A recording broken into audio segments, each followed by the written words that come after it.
Selamat datang kembali di Terlelap, tempat di mana suara dan cerita membawa kamu menjelajah, perlahan tanpa harus bangkit dari tempat tidurmu. Aku Nesa, dan malam ini kita tidak naik, kita tidak turun. Kita menyelinap ke dalam kekosongan. Ke ruang yang tidak memantulkan cahaya, tidak berpendar, tidak terlihat. Tapi ada. Pernah dengar tentang materi gelap? Bukan teori konspirasi, bukan sekadar fiksi ilmiah, tapi sebuah kenyataan fisika yang konon katanya membentuk sebagian besar dari alam semesta ini. Lebih besar dari bintang, dari planet, bahkan dari kita semua. Tapi tak satu pun dari kita bisa melihatnya. Jadi, apa itu materi gelap? Kenapa kita begitu yakin ia ada? Padahal tak pernah melihatnya. Dan kalau memang begitu besar dan penting, kenapa justru ia menjadi misteri terbesar dalam sains modern? Malam ini, kita tidak sedang mencari cahaya. Kita mencari sesuatu yang bersembunyi di balik cahaya, yang tidak bersinar, tapi memegang gravitasi semesta. Sebelum kita mulai, jangan lupa klik subscribe. Kalau kamu suka cerita semacam ini, tekan like-nya ya.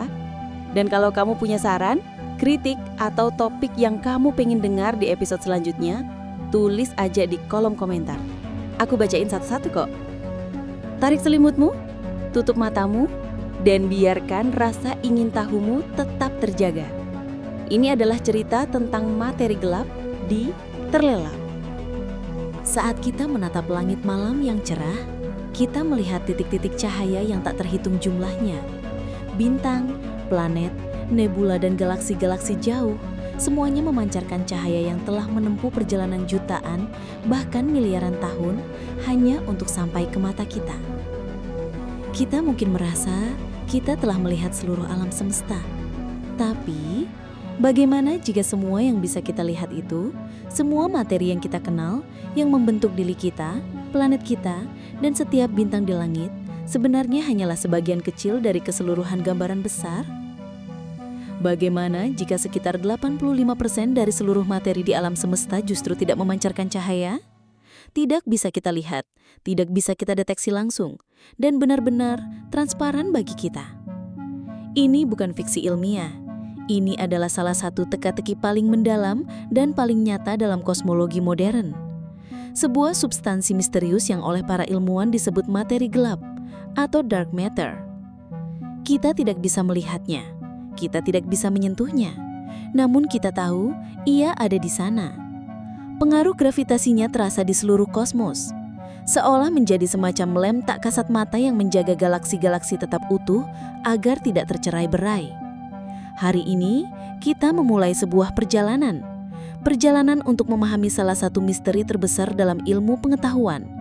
Bagaimana para ilmuwan pertama kali mencurigai keberadaan materi gelap? Dan apa sebenarnya yang kita ketahui tentangnya saat ini? Kisah perburuan materi gelap dimulai jauh sebelum teleskop luar angkasa dan superkomputer canggih hadir. Petunjuk pertama muncul di tahun 1930-an dari pengamatan seorang astrofisikawan Swiss yang brilian dan sedikit eksentrik bernama Fritz Zwicky. Saat itu, Zwicky sedang mempelajari klaster koma, sebuah gugusan raksasa yang terdiri dari ribuan galaksi. Ia menemukan sesuatu yang sangat aneh. Galaksi-galaksi di dalam klaster ini bergerak dengan kecepatan yang luar biasa tinggi. Terlalu tinggi. Untuk membayangkannya, pikirkan sebuah komedi putar. Jika ia berputar terlalu cepat, orang-orang di tepinya akan terlempar keluar. Hal yang sama seharusnya terjadi pada galaksi. Berdasarkan cahaya dari bintang-bintang yang bisa dilihat di klaster itu, Zwicky menghitung bahwa massa total yang tampak, yang terlihat, tidak cukup besar. Gravitasi yang ada seharusnya tak mampu menahan galaksi-galaksi yang bergerak secepat itu. Artinya, mereka seharusnya sudah lama tercerai-berai, terbang ke segala arah. Namun nyatanya, klaster ini tetap utuh. Satu-satunya penjelasan logis, harus ada massa tersembunyi, jauh lebih banyak dari yang bisa kita lihat. Sebuah massa yang memberikan tarikan gravitasi ekstra yang tak terlihat tapi terasa. Dengan menggunakan metode perhitungan yang disebut teorema virial, Zwicky memperkirakan bahwa massa yang hilang ini bisa mencapai 400 kali lebih banyak dari massa yang terlihat. Ia menyebut entitas misterius ini dengan istilah Jerman, yaitu Dunkle Materie, materi gelap. Sayangnya, pada masanya, ide ini dianggap terlalu liar. Sebagian besar ilmuwan mengabaikannya. Namun Zwicky telah menanam benih pertama dari sebuah revolusi dalam kosmologi. Terus, beberapa dekade kemudian, tepatnya tahun 1970-an, bukti yang jauh lebih kuat dan kali ini tak terbantahkan, datang dari seorang astronom wanita pionir, yaitu Vera Rubin, bersama rekan-rekannya. Berbeda dari Zwicky, Vera Rubin tidak mengamati gugusan galaksi. Ia memusatkan perhatiannya pada galaksi spiral individual. Seperti galaksi Andromeda atau bahkan galaksi kita sendiri, Bima Sakti. Rubin melakukan sesuatu yang sangat teliti. Ia memetakan kecepatan bintang-bintang saat mereka mengorbit pusat galaksi. Pengukuran ini dikenal sebagai kurva rotasi galaksi.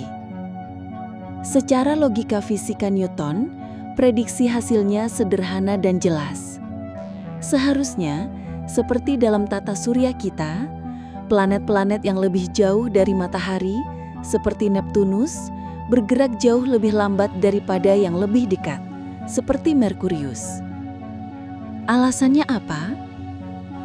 Karena sebagian besar massa, yakni bintang-bintang terang, terkonsentrasi di pusat galaksi.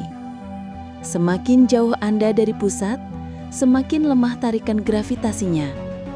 Dan semakin lambat seharusnya kecepatan orbitnya.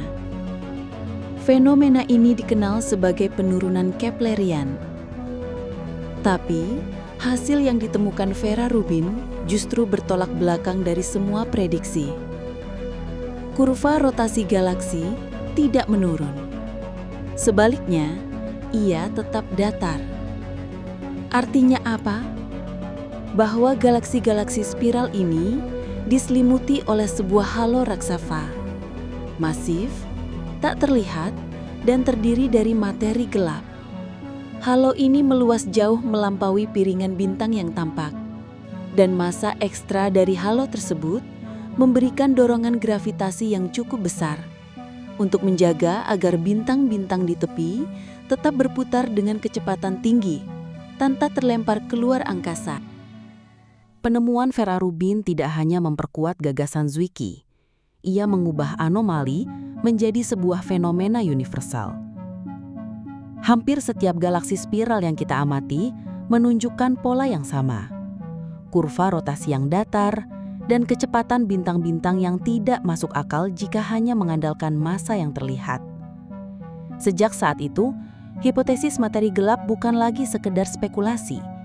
Ia telah menjadi kebutuhan dalam menjelaskan bagaimana alam semesta ini bekerja. Kini, setelah puluhan tahun pengamatan tambahan dari berbagai teleskop dan eksperimen, materi gelap telah menjadi pilar utama dalam kerangka teori kosmologi modern, yang kita sebut sebagai model Lambda CDM. Mari kita bedah makna dari nama ini. Lambda adalah simbol dari energi gelap, sebuah kekuatan misterius yang mempercepat ekspansi alam semesta. CDM adalah singkatan dari Cold Dark Matter atau materi gelap dingin. Mengapa disebut gelap? Karena seperti yang telah kita bahas, materi ini tidak memancarkan atau memantulkan cahaya. Ia tidak berinteraksi dengan radiasi elektromagnetik, ia tak terlihat. Dan mengapa disebut dingin? Dingin di sini bukan soal suhu, tapi soal kecepatan. Partikel-partikel materi gelap dianggap bergerak sangat lambat atau non-relativistik, terutama di masa awal alam semesta. Sifat ini sangat krusial, karena justru dengan gerakan lambat inilah materi gelap bisa menggumpal perlahan-lahan, membentuk struktur besar melalui gravitasi, yang kemudian menjadi kerangka awal bagi galaksi-galaksi terbentuk. Menurut model Lambda CDM, komposisi massa energi alam semesta kita saat ini kira-kira seperti ini. Hanya sekitar 5% adalah materi barionik, yakni materi biasa. Manusia, planet, bintang, semua yang bisa kita lihat. Sekitar 27% adalah materi gelap, dan sisanya 68% adalah energi gelap. Dengan kata lain, sekitar 85% dari seluruh materi di alam semesta terdiri dari sesuatu yang tidak bisa kita lihat, yaitu materi gelap. Dalam gambaran modern, para ilmuwan percaya bahwa materi gelap membentuk semacam perancah gravitasi. Bayangkan sebuah jaring kosmik raksasa, tak terlihat mata, namun membentang di seluruh alam semesta.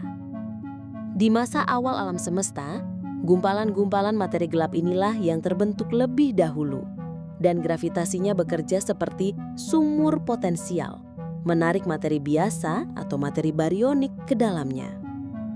Materi biasa inilah yang kemudian mendingin, berkumpul, dan akhirnya membentuk galaksi dan gugusan galaksi yang kita lihat hari ini.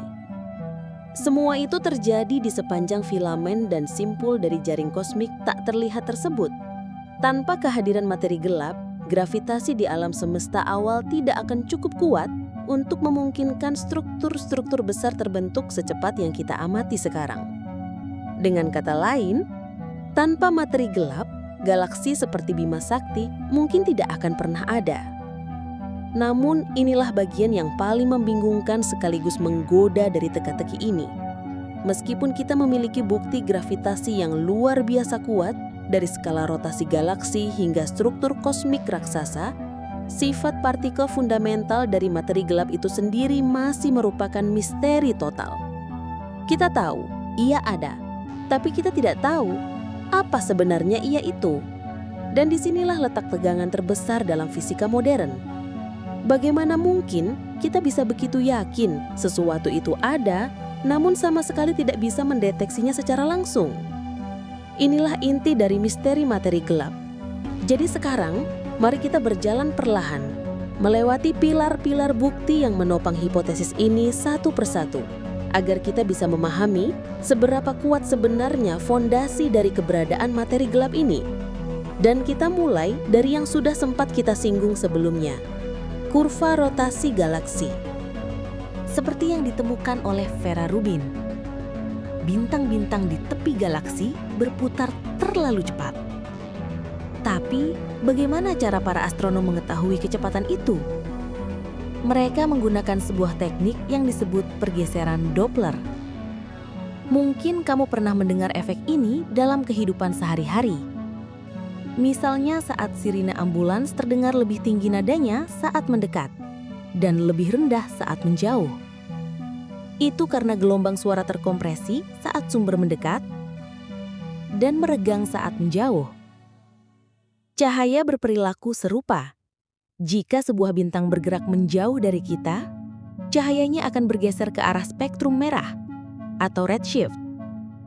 Jika ia mendekat, cahayanya bergeser ke arah biru atau blue shift. Dengan mengukur pergeseran Doppler dari emisi cahaya tertentu, terutama dari garis 21 cm milik hidrogen netral, para astronom dapat memetakan kecepatan rotasi galaksi dengan presisi luar biasa. Garis 21 cm ini adalah sejenis cahaya radio yang memungkinkan kita melihat gas dingin jauh melampaui bintang-bintang terang. Dan hasil pengukuran ini selalu sama, kurva rotasi galaksi yang datar. Hasil ini secara langsung mengimplikasikan adanya halo materi gelap yang masif, meluas, dan tak terlihat. Ini adalah bukti pertama dan paling klasik yang menunjukkan bahwa materi gelap benar-benar ada di skala galaksi. Sekarang, mari kita beralih ke bukti kedua. Bukti yang datang dari skala yang lebih besar dan menggunakan prinsip fisika yang sama sekali berbeda. Lensa gravitasi, gravitational lensing. Konsep ini merupakan salah satu prediksi paling menakjubkan dari teori relativitas umum Einstein. Einstein menunjukkan bahwa benda-benda masif tidak hanya menarik objek lain secara gravitasi, tetapi mereka benar-benar melengkungkan ruang waktu di sekitarnya. Bayangkan meletakkan bola bowling di atas trampolin. Ia akan menciptakan lekukan. Sekarang, jika kamu menggelindingkan sebuah kelereng di dekat bola itu, jalur kelereng itu akan melengkung mengikuti bentuk trampolin yang terdistorsi. Begitulah cara cahaya juga berperilaku saat melewati ruang waktu yang dilengkungkan oleh massa besar. Cahaya berperilaku sama seperti kelereng di atas trampolin yang melengkung. Ketika cahaya dari galaksi yang sangat jauh melakukan perjalanan menuju kita, dan di tengah perjalanannya, ia melewati objek yang sangat masif, seperti gugusan galaksi lain, jalur cahaya itu akan dibelokkan oleh ruang waktu yang melengkung. Objek masif di tengah ini bertindak seperti lensa raksasa. Inilah yang disebut sebagai lensa gravitasi. Efek dari lensa gravitasi ini bisa sangat dramatis. Kadang, ia menciptakan gambar-gambar terdistorsi dari galaksi di belakangnya menjadi busur-busur cahaya yang aneh, cincin cahaya, atau bahkan beberapa gambar dari satu galaksi yang sama. Fenomena ini disebut sebagai lensa kuat atau strong lensing. Namun, tak selalu sejelas itu. Seringkali, efeknya jauh lebih halus. Hanya berupa distorsi kecil secara statistik pada bentuk galaksi-galaksi latar belakang. Inilah yang disebut lensa lemah atau weak lensing. Dengan menganalisis ribuan galaksi di satu area langit, para astronom dapat membuat peta distribusi massa yang menyebabkan pembelokan cahaya tersebut. Dan inilah temuan mengejutkan mereka. Pembelokan cahaya yang kita amati di seluruh alam semesta jauh lebih kuat daripada yang bisa dijelaskan oleh massa dari semua bintang dan gas yang terlihat. Itu artinya, ada massa tak terlihat tambahan yang melengkungkan ruang waktu. Dan ini adalah konfirmasi langsung bahwa ada sesuatu di luar sana yang tidak bisa kita lihat tapi jelas mempengaruhi alam semesta. Contoh paling kuat dan paling terkenal dari fenomena ini adalah cluster bullet. Cluster ini adalah hasil dari tabrakan kosmik raksasa antara dua gugusan galaksi besar. Apa yang membuatnya begitu istimewa? Tabrakan ini berhasil memisahkan materi biasa dari materi gelap. Begini cara kerjanya. Sebagian besar materi biasa atau materi barionik di dalam gugusan galaksi berada dalam bentuk gas super panas yang memancarkan sinar X. Ketika kedua gugusan galaksi itu bertabrakan, gas panas dari masing-masing gugusan ikut bertabrakan juga. Hasilnya, tabrakan ini menciptakan gelombang kejut raksasa dan gas-gas tersebut melambat secara dramatis. Mirip seperti dua awan asap yang saling menabrak dan menggumpal di tengah. Kita bisa melihat lokasi dari gas panas ini melalui teleskop sinar X. Namun, materi gelap bertindak sangat berbeda. Karena diyakini hampir tidak berinteraksi dengan apapun kecuali gravitasi, materi gelap dari kedua gugusan melewati satu sama lain tanpa hambatan. Seperti dua hantu yang saling menembus tanpa menyentuh. Jadi, setelah tabrakan, inilah yang seharusnya terjadi. Dua gumpangan gas panas tertinggal dan melambat di tengah. Dua gumpalan materi gelap terus melaju tanpa tertahan jauh di depan. Dengan menggunakan lensa gravitasi, para astronom memetakan lokasi massa terbesar di cluster bullet. Dan hasilnya, persis seperti yang diprediksi. Peta massa hasil lensa gravitasi menunjukkan dua gumpalan besar jauh di depan gas panas yang terlihat di sinar X. Ini adalah bukti visual paling kuat yang pernah kita miliki, bahwa sebagian besar massa di klaster ini tidak berada di tempat yang sama dengan materi biasa. Ia adalah sesuatu yang berbeda. Ia tidak berinteraksi secara elektromagnetik. Ia adalah materi gelap.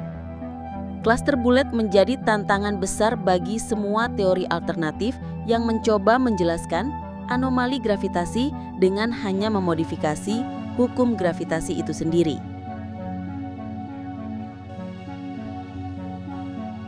Sekarang, mari kita mundur lebih jauh lagi. Kali ini, ke skala terbesar yang bisa kita bayangkan. Seluruh alam semesta di masa bayinya.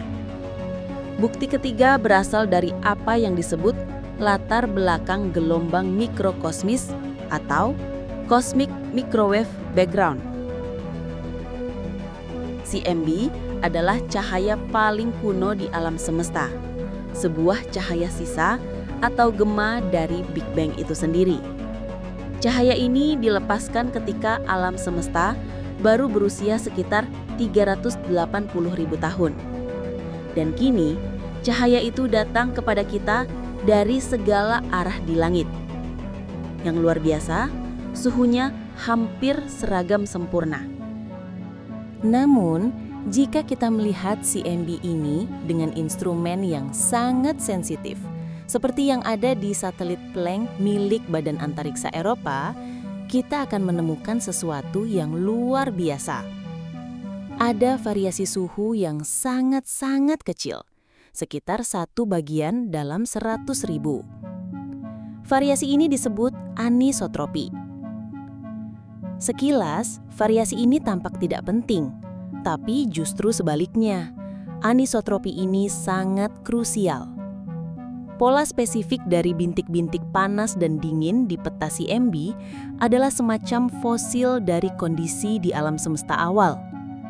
Mereka terbentuk dari interaksi kompleks antara gravitasi, materi biasa atau materi barionik, dan cahaya atau foton. Para kosmolog lalu membuat model teoritis tentang bagaimana pola anisotropi dini seharusnya terlihat jika komposisi alam semesta berbeda-beda. Dan hasilnya sangat jelas. Pola yang kita amati hanya bisa direproduksi secara akurat jika ada sejumlah besar materi yang tidak berinteraksi dengan cahaya, yakni materi gelap. Materi gelap menyediakan sumur gravitasi awal, tempat materi biasa bisa jatuh dan terkonsentrasi. Tanpa adanya sumur gravitasi dari materi gelap ini, pola fluktuasi suhu di CMB akan terlihat sangat berbeda. Dan dari pengukuran CMB, kita tahu dengan presisi tinggi bahwa sekitar 85% dari total materi di alam semesta adalah materi gelap. Bukti dari CMB ini terhubung langsung dengan bukti keempat, yaitu pembentukan struktur skala besar. Fluktuasi kecil yang kita lihat di CMB itu adalah benih dari semua struktur besar di alam semesta hari ini. Selama miliaran tahun, gravitasi memperkuat benih-benih ini.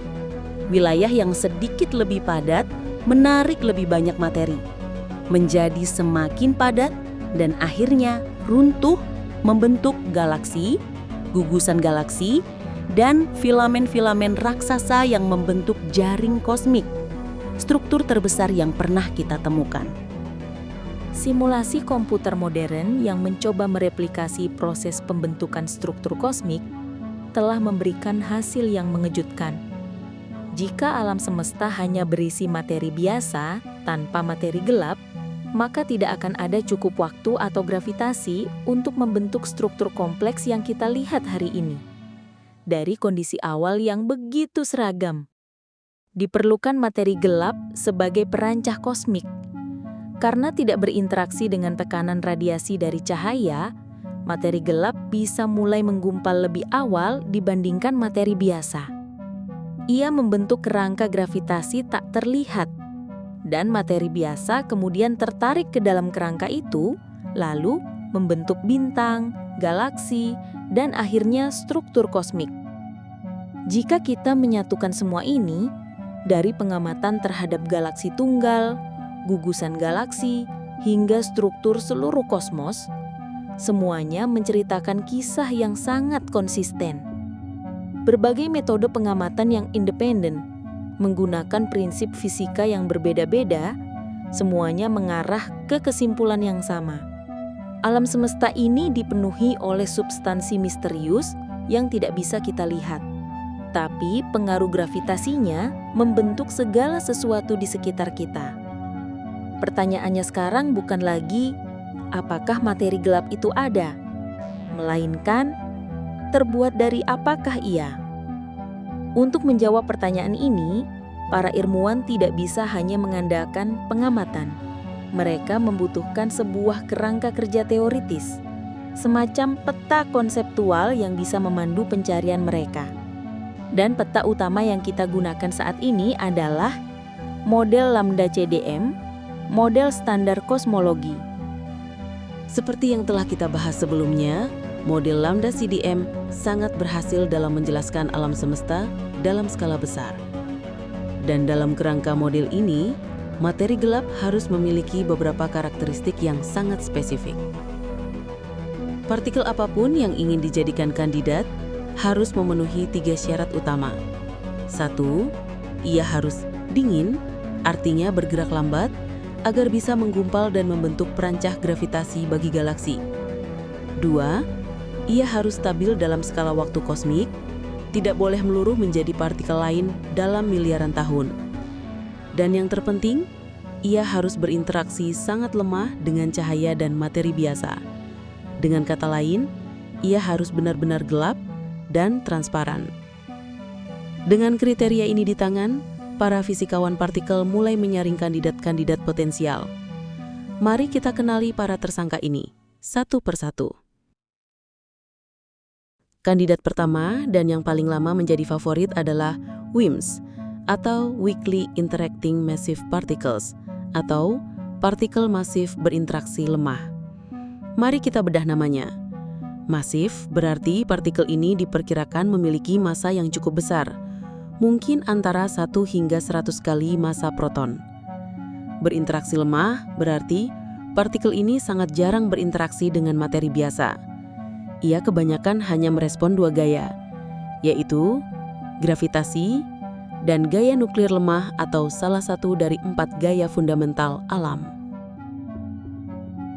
WIMPs bukan partikel fiksi yang tiba-tiba ditemukan karena kebutuhan kosmologi. Keberadaan mereka diprediksi secara alami oleh banyak teori fisika yang mencoba melampaui batas-batas model standar fisika partikel.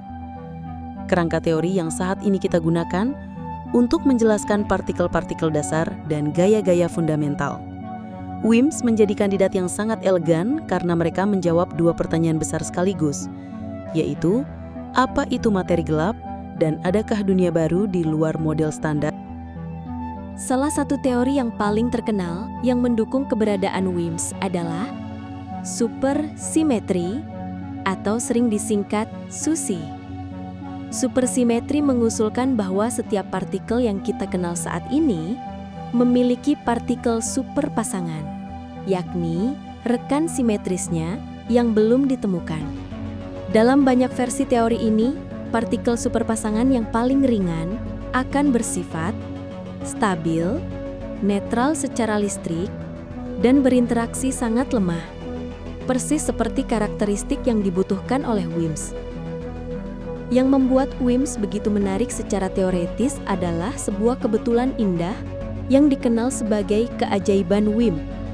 Perhitungan kosmologis menunjukkan bahwa jika di alam semesta awal yang sangat panas dan padat, terdapat partikel dengan massa dan kekuatan interaksi seperti WIMPs, maka proses pendinginan dan ekspansi alam semesta secara alami akan menyisakan jumlah partikel yang tepat untuk menjelaskan semua materi gelap yang kita amati hari ini. Rasanya terlalu pas, terlalu cocok untuk hanya dianggap sebagai kebetulan. Namun, WIMPs bukanlah satu-satunya kandidat. Kandidat kedua sangat berbeda. Jika WIMPs adalah kelas berat, maka kandidat ini adalah kelas bulu. Namanya adalah aksion.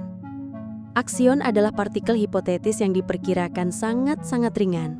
Bahkan, mungkin miliaran kali lebih ringan daripada elektron. Uniknya, aksion pada awalnya tidak diusulkan untuk menjelaskan materi gelap. Ia diusulkan pada tahun 1977 untuk memecahkan masalah yang sama sekali berbeda dalam fisika partikel. Masalah tersebut disebut masalah CP kuat dalam teori Kromodinamika kuantum atau QCD. QCD adalah teori tentang bagaimana quark dan gluon berinteraksi untuk membentuk proton, neutron, dan partikel-partikel lain di inti atom. Dan ternyata, partikel yang sama yang bisa memecahkan teka-teki dalam teori QCD juga memiliki semua sifat yang tepat untuk menjadi materi gelap. Ringan, stabil, tidak bermuatan, dan hampir tak terlihat. Aksion menjadi kandidat materi gelap yang semakin menarik dalam beberapa dekade terakhir.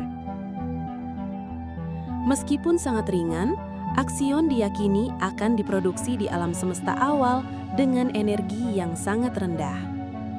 Artinya, mereka akan berperilaku sebagai materi gelap dingin. Dan karena interaksinya jauh lebih lemah daripada WIMPs, aksion menjadi hampir mustahil untuk dideteksi dengan teknologi kita saat ini. Namun, justru disitulah keindahannya. Aksion adalah contoh luar biasa dari sebuah ide teoretis yang awalnya diusulkan untuk memecahkan satu masalah fisika, namun ternyata juga bisa menjawab misteri kosmik yang jauh lebih besar. Lalu ada kandidat ketiga, yang bahkan lebih malu-malu lagi. Namanya adalah neutrino steril.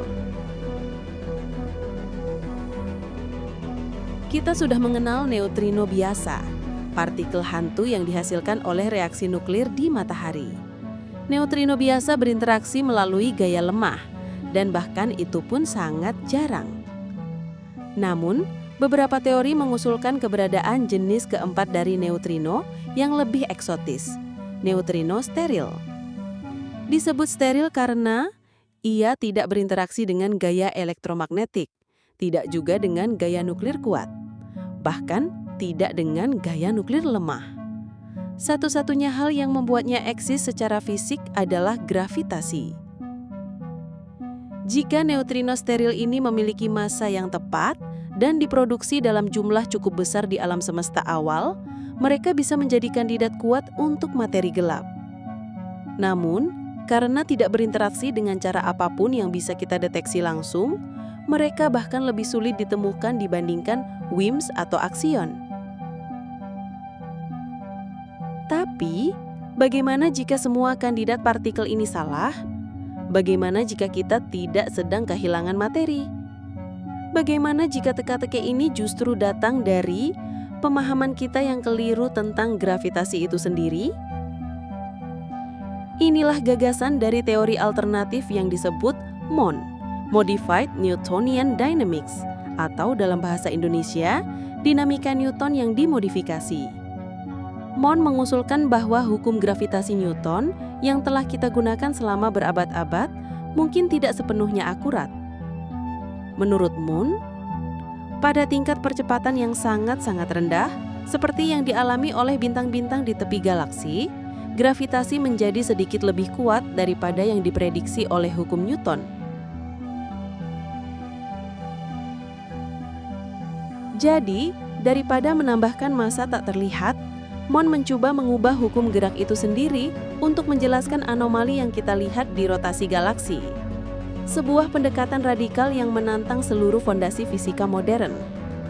Keberhasilan terbesar dari MON adalah ia mampu menjelaskan kurva rotasi galaksi yang datar dengan sangat baik tanpa perlu menambahkan materi gelap sama sekali.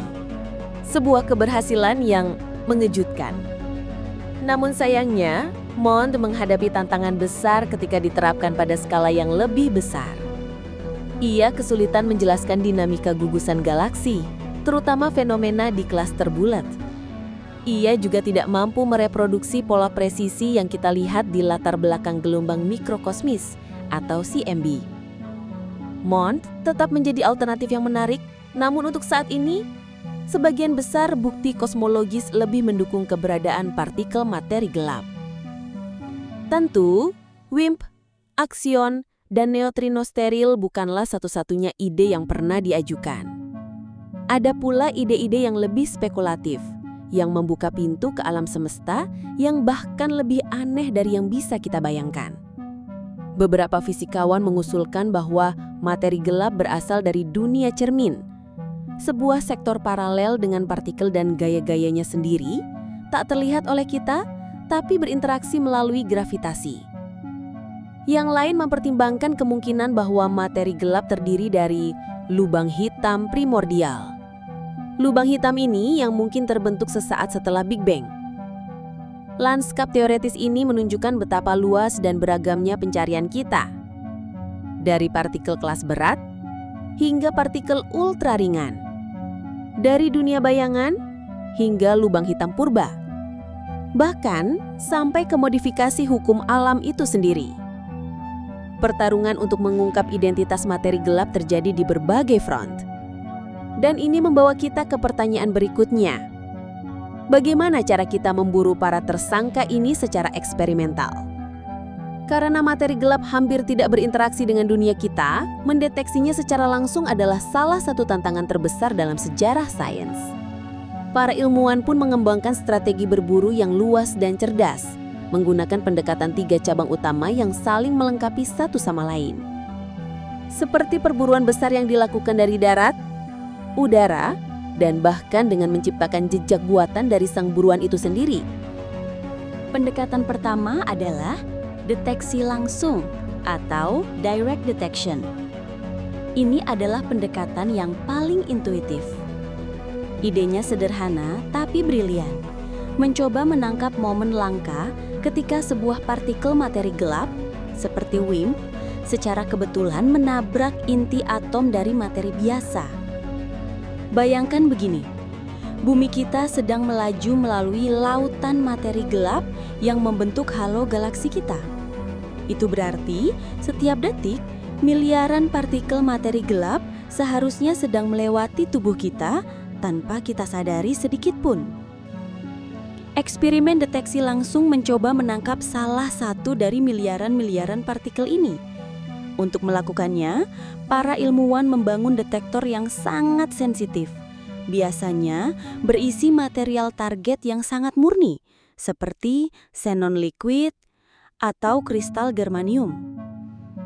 Detektor ini kemudian ditempatkan jauh di bawah tanah, di dalam bekas tambang atau di bawah gunung. Tujuannya apa? Untuk melindungi detektor dari kebisingan kosmik lainnya, seperti sinar kosmik dari luar angkasa yang terus-menerus membombardir permukaan bumi. Jika sebuah WIMP benar-benar menabrak salah satu inti atom di dalam detektor, ia akan menyebabkan atom itu terpental atau mengalami recoil. Recoil ini akan melepaskan sejumlah kecil energi dalam bentuk kilat cahaya atau sintilasi, dan muatan listrik atau ionisasi. Sensor-sensor ultrasensitif kemudian mencoba mendeteksi sinyal-sinyal mungil ini. Beberapa eksperimen terbesar dan paling sensitif di dunia saat ini adalah XNN dan LZ atau LUX-ZeP-LEN. Mereka menggunakan teknologi xenon liquid dalam skala besar dan telah mencapai tingkat sensitivitas yang sangat tinggi, mengurangi kebisingan latar belakang ke tingkat yang sebelumnya bahkan tak terbayangkan. Namun sejauh ini, setelah puluhan tahun pencarian, belum ada satupun sinyal definitif dari WIMP yang berhasil dideteksi. Tapi ini bukan kegagalan. Hasil nol ini sangat penting. Karena meskipun tidak menemukan WIMP, mereka berhasil mempersempit kemungkinan massa partikel WIMP dan jenis interaksi yang mungkin mereka miliki. Pencarian terus mendalam dengan teknologi yang semakin presisi. Pencarian terus berlanjut dengan teknologi yang semakin presisi, dan harapan tetap menyala. Pendekatan kedua adalah deteksi tidak langsung. Jika deteksi langsung mencoba menangkap materi gelap saat ia tiba di bumi, maka deteksi tidak langsung justru mencari jejak yang ditinggalkannya di luar angkasa. Idenya sederhana. Jika dua partikel materi gelap bertabrakan, mereka bisa menghancurkan satu sama lain. Sebuah proses yang disebut anihilasi. Dari anihilasi ini akan tercipta partikel-partikel yang kita kenal dalam model standar, seperti sinar gamma, neutrino, dan pasangan elektron dan positron, antimateri dari elektron. Jadi, para ilmuwan mulai memindai langit. Mereka mengarahkan teleskop mereka ke tempat-tempat yang kaya materi gelap, seperti pusat galaksi kita dan galaksi-galaksi kerdil yang mengorbit Bima Sakti. Teleskop dan instrumen yang digunakan dalam pencarian ini meliputi Fermi Large Area Telescope atau Fermi LAT, Alpha Magnetic Spectrometer atau AMS-02 yang dipasang di Stasiun Luar Angkasa Internasional. Mereka adalah garda terdepan dalam perburuan jejak materi gelap di langit. Dan memang, mereka telah menemukan beberapa sinyal yang menarik.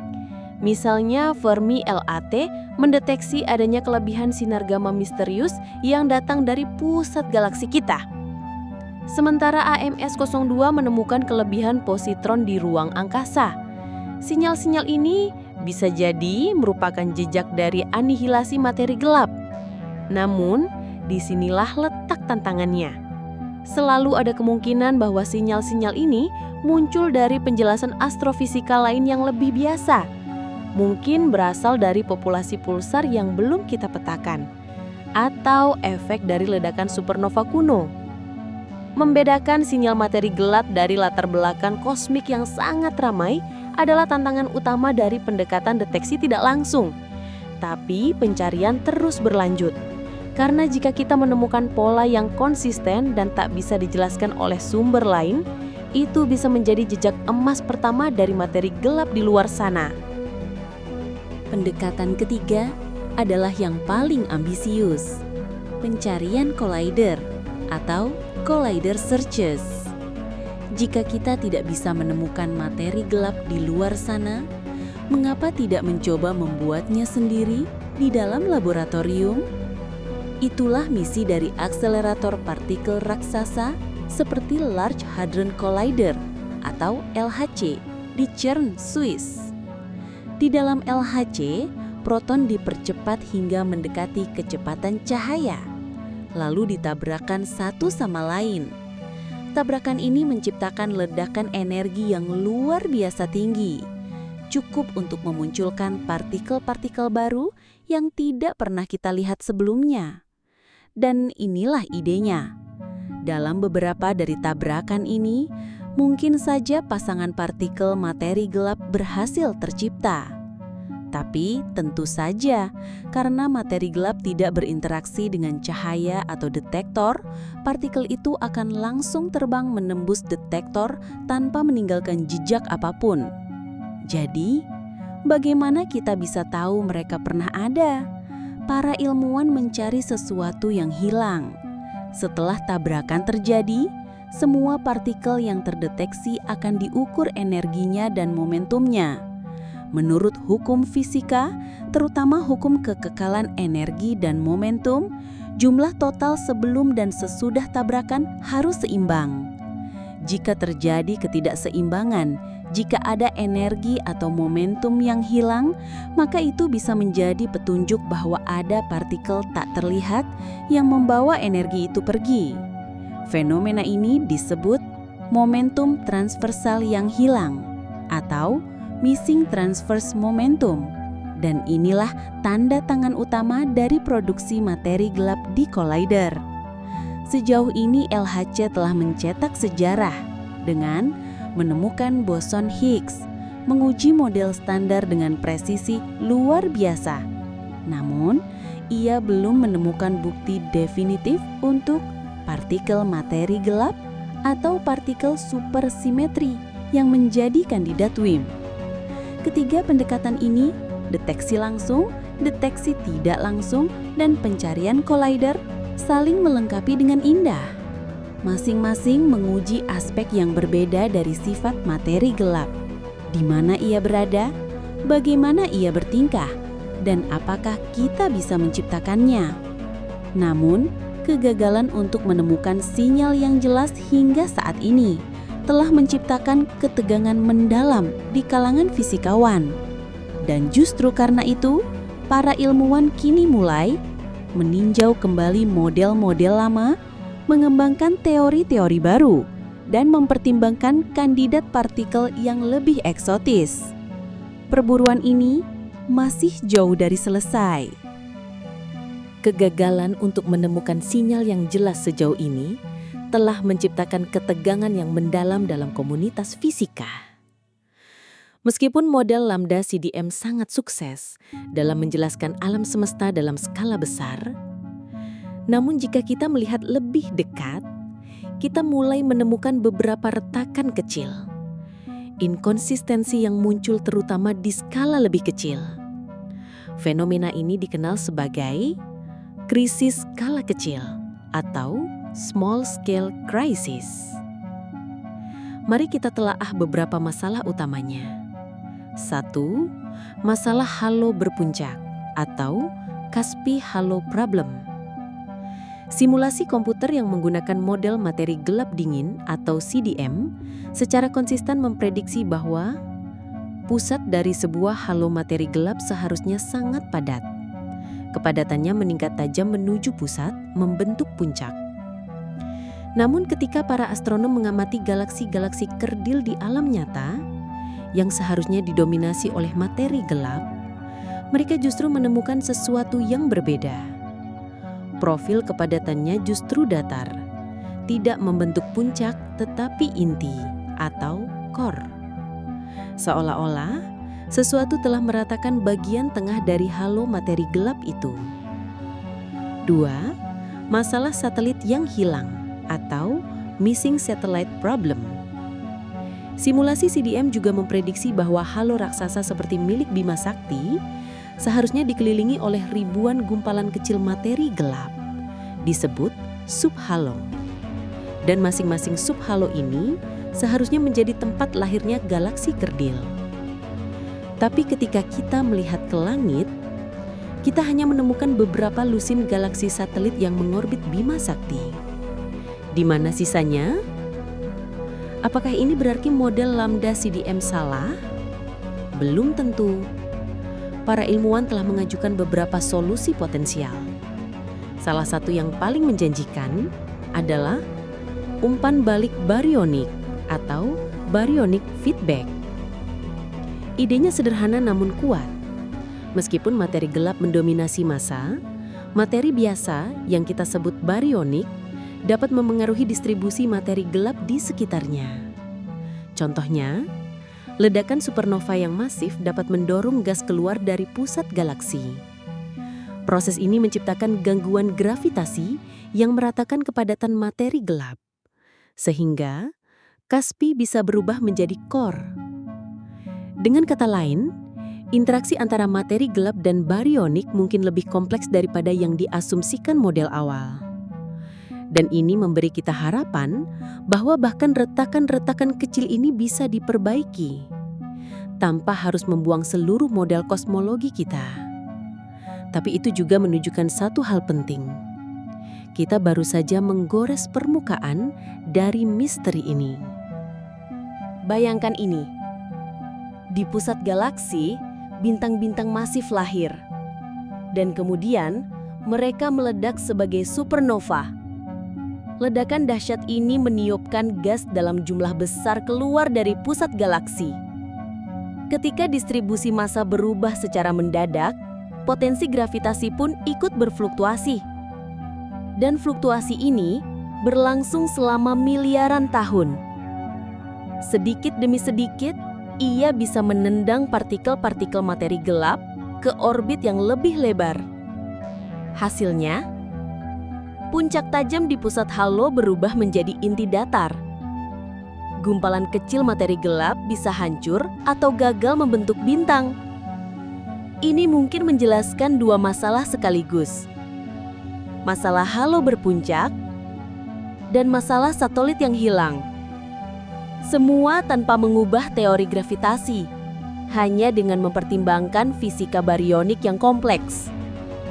Tapi ada juga pendekatan lain yang lebih radikal. Bagaimana jika masalahnya bukan pada model, tapi pada sifat materi gelap itu sendiri? Materi gelap hangat mungkin partikel materi gelap tidak sepenuhnya dingin. Jika partikelnya sedikit lebih cepat di alam semesta awal, ia tidak akan menggumpal pada skala terkecil. Ini akan menghambat pembentukan subhalo kecil dan mungkin menjelaskan mengapa banyak satelit yang hilang. Materi gelap berinteraksi sendiri, atau mungkin partikel materi gelap bisa sedikit bertabrakan satu sama lain. Interaksi ini akan membantu meratakan pusat halo, menciptakan core alih-alih cusp, dan menjembatani ketidaksesuaian antara simulasi dan pengamatan. Perdebatan ini menghidupkan kembali satu topik lama yang belum pernah benar-benar padam. Paradigma materi gelap versus teori gravitasi termodifikasi seperti MOND.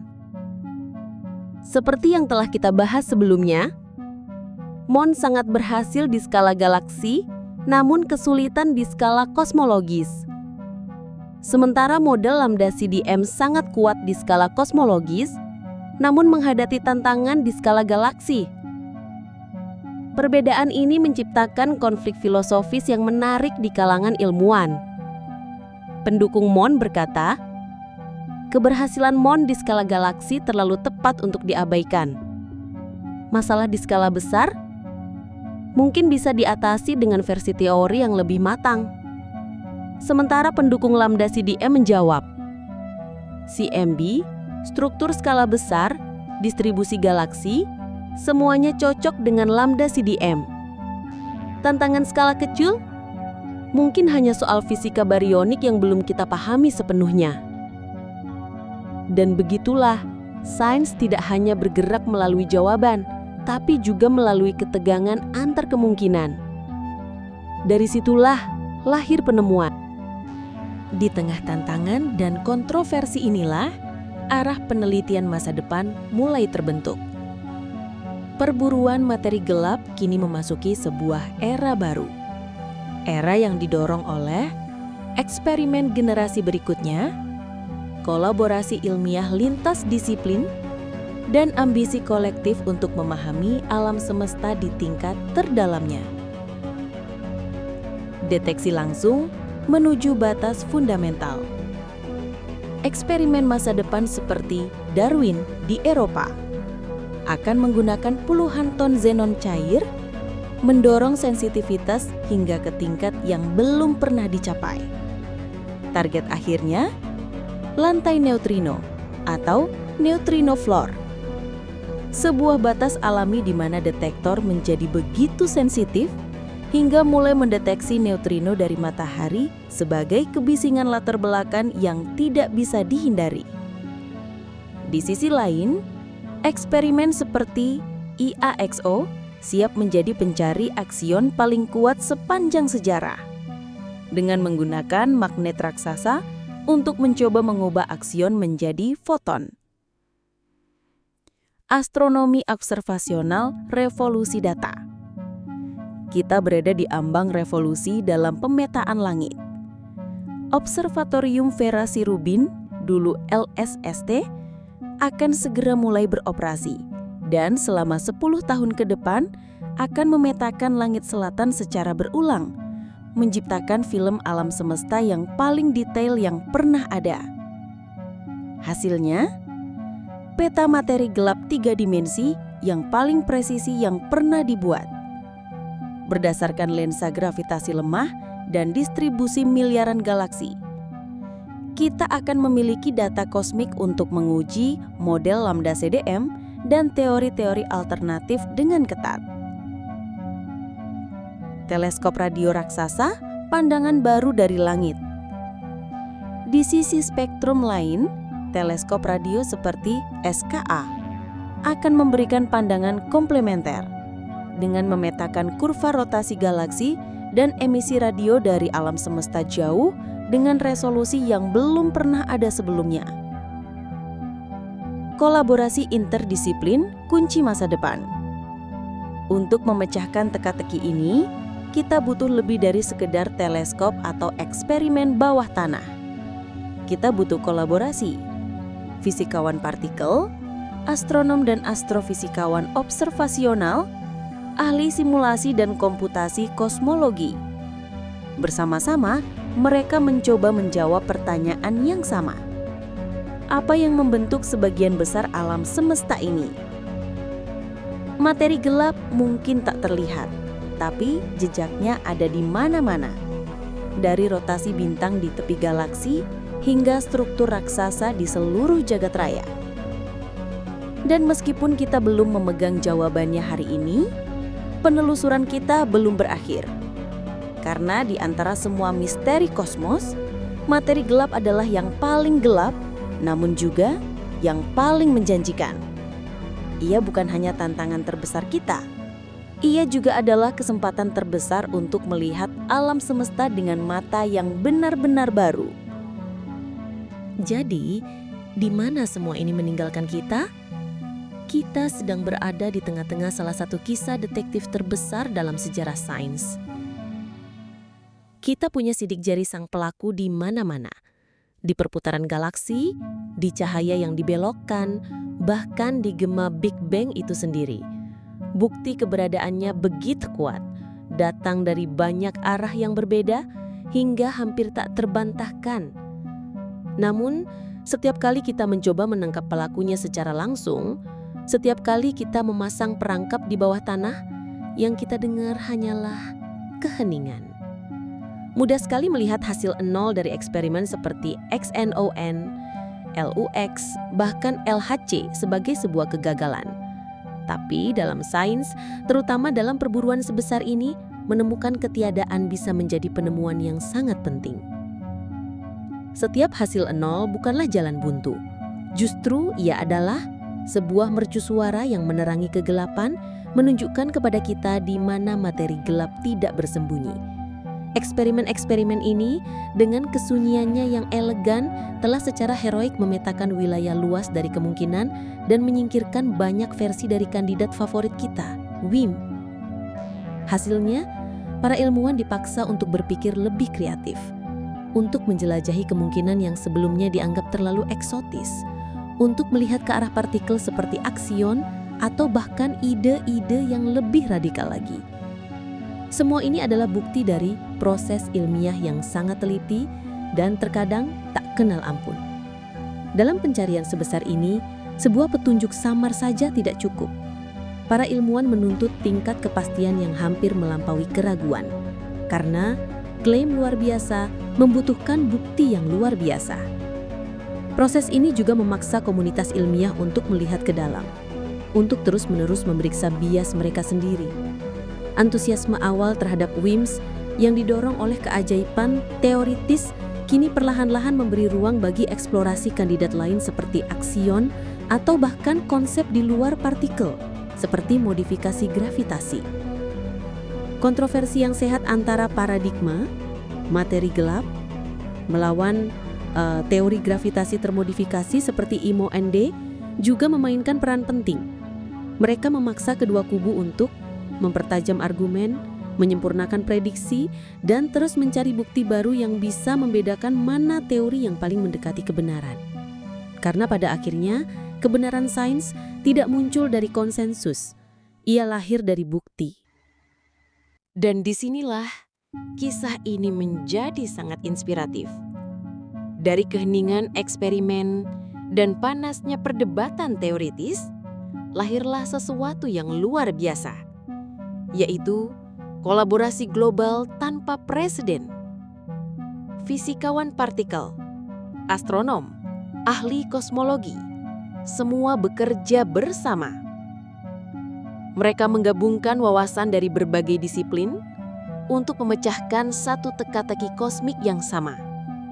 Masa depan penelitian materi gelap akan didorong oleh kolaborasi ini dan divalidasi oleh generasi baru teleskop dan detektor. Beberapa eksperimen yang akan memimpin langkah kita, yaitu Darwin, akan mendorong pencarian WIM hingga batas fundamentalnya. Observatorium Vera Sirubin akan memetakan langit dengan presisi sinematik. Square Kilometer Array atau SKA akan menyingkap struktur materi gelap melalui emisi radio. Setiap byte data dari eksperimen ini akan menjadi bagian dari replikasi, validasi. Karena sains sejati berdiri di atas fondasi yang kokoh dari bukti yang berulang. Pada akhirnya, pencarian materi gelap bukan hanya tentang menemukan satu partikel baru, tentang melengkapi inventaris kosmik kita. Untuk memahami, 85% dari materi di alam semesta yang selama ini tersembunyi dari pandangan kita. Jika partikel materi gelap benar-benar ditemukan, itu bukan hanya konfirmasi. Itu akan menjadi pintu gerbang ke dunia fisika yang benar-benar baru. Gaya-gaya alam yang belum kita kenal, dimensi ekstra, prinsip-prinsip yang belum pernah kita bayangkan sebelumnya.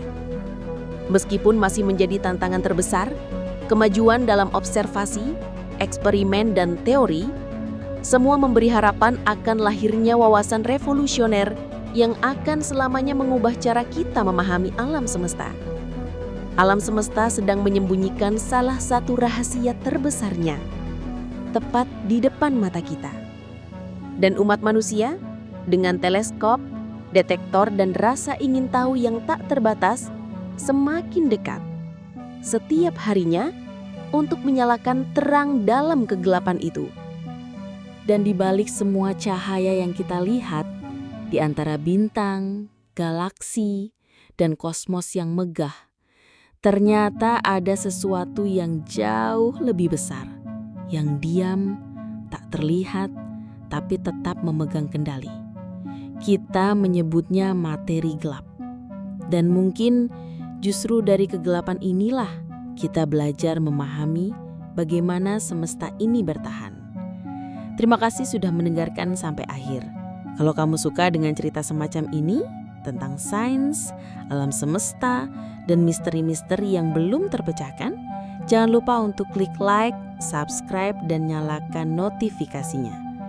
Punya ide topik atau pertanyaan yang menggelitik pikiranmu? Tulis aja di komentar.